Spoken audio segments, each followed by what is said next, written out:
So guys, এই ভিডিওটো বনোৱাৰ মোৰ কোনো ধৰণৰ ইন্টেনশন নাছিলে বাস এক্সিডেন্টলি মোৰ মাইণ্ডত আহি যে এই টপিকটোৰ ওপৰত অকমান ভিডিও বনাব লাগে মানে কি হৈ আছে ন যেতিয়া আমাৰ সামাজিক মাধ্যমত কিবা এটা বৰ বেটাৰ কাম দেখা পায় লাইক হিমন্ত বিশ্ব শৰ্মা ডাঙৰীয়াই ৮,০০০ টকা কৰি ফেব্ৰুৱাৰী মাহত ২০২৬ চনত প্ৰত্যেকগৰাকী উদ্যমিতা আঁচনিৰ নামত আমাৰ অসমৰ ৰাজ্যক বিলাব it's okay very good thinking তাৰ কাৰণে আমাৰ অসমৰ আয় বাঢ়িব নাই কম ২,০০০ কোটি টকা আৰু আমাৰ অসমৰ আৰ্থিক অৱস্থা দুৰৱস্থা হ'ব সেইটো কেতিয়াও আমাৰ অসমৰ মূৰ্খ মানুহসকলে দেখা নাপায় সো বেসিক্যালি মই ক'বলৈ এটা কথাই বিচাৰিছোঁ মানে তেওঁলোকে যে কয় আমাৰ এই কামটো কেৱল আমাৰ মামাইহে কৰিব পাৰে এই কামটো কেৱল আমাৰ নৰেন্দ্ৰ মোদী ডাঙৰীয়াহে কৰিব পাৰে এই কামটো কেৱল আমাৰ পীযুষ হাজৰিকা লোকেহে কৰিব পাৰে কমেন্ট বক্সত ভৰি থাকিব মানে কেৱল মামাই কৰিব পাৰে কেৱল হিমন্ত বিশ্ব শৰ্মা কেৱল অসমৰ সৰ্বশ্ৰেষ্ঠ প্ৰধানমন্ত্ৰীহে কৰিব পাৰে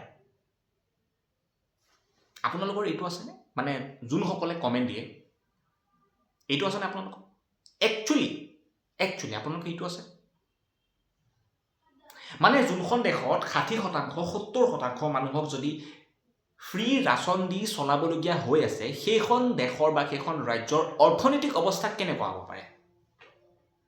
এবাৰ নিজেই এই মাথাটো লগাই এখন ভাবি চাওক এইটো মোৰ মনৰ কথা যোনখন দেশত প্ৰত্যেক ইমান এটা কাৰ্যকাল গ'ল ইমান এটা কাৰ্যকাল যোৱাৰ পাছত এনেকে লাখ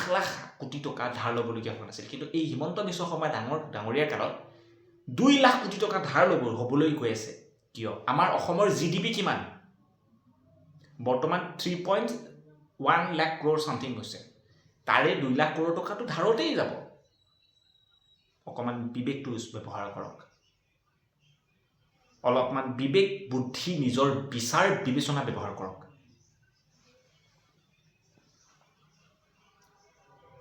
কিছুমানে আমাৰ আকৌ ক'বলৈ বিচাৰে যে আমাৰ সৰ্বশ্ৰেষ্ঠ হিমন্ত বিশ্ব শৰ্মা ডাঙৰীয়াই ল'ৰা ছোৱালীসকলৰ কাৰণেও কিছুমান ফ্ৰী আঁচনি দিছে লাইক মাজনী আঁচনি তেওঁলোকৰ বা ডিগ্ৰীধাৰী নিবনুৱাসকলৰ একাউণ্টত এক্স এমাউণ্ট এটা ভৰাই দিব কিয় লাইক মই এজন ডিগ্ৰীধাৰী নিবনুৱা মই যোৱা ৫টা বছৰৰ পৰা ডিগ্ৰী দিলোঁ কিন্তু স্কিলৰ অভাৱত মই কোনো কোম্পানীত এটা জব পোৱা নাই মোক যদি মাহে মামাই মাহত নহয় বছৰত যদি মোক টকা ৫,০০০ দিয়ে চৰকাৰৰ ফালৰ পৰা সেইটো লৈ মই কি কৰিম মই ৰিচাৰ্জ ভৰাওঁ বুলি ক'বলৈ গ'লেও মোৰ হাতত ৩,০০০ টকা যাব ৰিচাৰ্জৰ নামত গুটখা তামোল পাণ বিড়ি খাওঁতে ৫,০০০ টকা এফালে গুচি যাব মই কৰিম কি মইতো ষ্টিল নিবনুৱাই থাকিলোঁ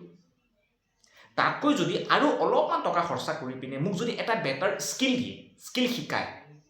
এটা কোম্পানীৰ পইণ্ট অফ ভিউৰ পৰা মোক যদি এটা বেটাৰ স্কিল শিকায় মোক যদি এটা স্কিল দিয়ে এজন ডিগ্ৰীধাৰী নিবনুৱাৰ কথাই কৈছোঁ আজি লাখ ডিগ্ৰীধাৰী নিবনুৱা আমাৰ অসমত আছে সেই নিবনুৱাসকলৰ পইণ্ট অফ ভিউৰ পৰা কৈছোঁ মোক যদি সেই এটা কোম্পানী আজি অসমত কোম্পানী নাই এই মই যে এটা কথা আপোনাক আগৰ ভিডিঅ'ত কৈছিলোঁ ২৯,০০০ কোটি টকা তেওঁলোকে অৰুণোদয় আঁচনিত নিদি পিনে অসমৰ যদি ২৯টা নালাগে ২৯টা ২০টা লাখ কোটি টকীয়া কোম্পানী যদি খুলি দিয়ে সেই কোম্পানীটোৰ কাৰণে মোক যদি এটা স্কিল দিয়ে মোৰ নিচিনা লাখ যুৱক আৰু যুৱতী স্কিলটো লৈ পিনে তেওঁলোকে সেই কোম্পানীটোত কাম কৰি গোটেই জীৱনটো ছেট কৰিব পাৰে গোটেই জীৱনটো তেওঁৰ কাৰণে সিকিউৰ হ'ব পাৰে এটলিষ্ট তেতিয়া ক'ব পাৰিম যে হিমন্ত বিশ্ব শৰ্মা ডাঙৰীয়াৰ কাৰণে মই আজি এই ব্যক্তিগত খণ্ডৰ কোম্পানীটোত মই কাম পাইছোঁ মোৰ গোটেই জীৱনটো ছেট কৰিছোঁ তেনেকৈ ১ লাখ যুৱক যুৱতীয়ে ক'ব পাৰে যদি সেই ৫,০০০ টকাটো নিদি আৰু অলপমান পইচা ইনভেষ্ট কৰি পিনে যদি মোক স্কিল এটা দিয়ে সেই ৩০,০০০ কোটি তাত ব্যৱহাৰ নকৰি যদি এইফালে দি সেই পৰিয়ালটোৰ ঘৰতো পইচাখিনি যাব ডাইৰেক্টলি হওক ইনডাইৰেক্টলি হওক সেই মানুহৰ ঘৰতো পইচাখিনি যাব গতিকে দ্বিতীয়বাৰৰ পৰা আপোনালোকে যে কয় নহয় এই কামটো কেৱল হিমন্ত বিশ্ব শৰ্মা ডাঙৰীয়াই কৰিব পাৰে তেওঁক এবাৰ সুধিব এই ২৯,৩০,০০০ কোটি টকা যে আপুনি আমাৰ অসমৰ জিডিপিৰ পৰা কাঢ়ি আহি কেৱল কিছু মহিলাক দিছে ইয়াৰ ফলত আমাৰ অসমখনৰ সৰ্বাংগীন বিকাশত কি যোগদান দিছে কি হাত দিছে এই প্ৰশ্নটো নেক্সট টাইম